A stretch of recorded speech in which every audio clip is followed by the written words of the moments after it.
Li navçeya Ergenî serbiparêzgeha Amedê ya Bakurê Kurdistanê di kolandinên Qotêberçem de ku dîroka wê vedigere serdema Neolîtîkê şopên erdhejên beriya zayînê 3000 salan hatin dîtin. Seroka kar û xebata kolandinê amaje bûyekê dike, amarê bi dest xistine pêşan didin ku li heremê di asteke ciddî de lehî û erdhej çêbûne û piranî avahî nêzîkî metreyeke nîv di bin çiravê de mane.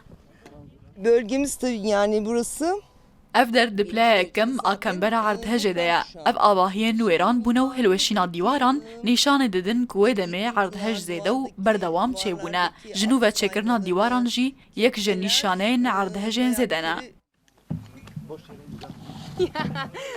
Beriya niha jî li Qotêberçem cihek hatibû dîtin ku tê de hestî û kiloxên zêdehî 400 kesî hebû û avahiyek ji mermeran jî derketibû holê.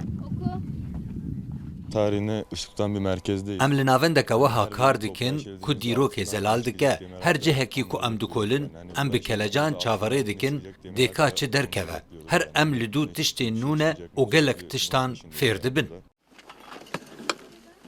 Li Qotêberçem beriya 58 salan karê kolandinê hat destpêkirin, lê di sala 1991 de bi hinceta ewlekariyê hat rawestandin.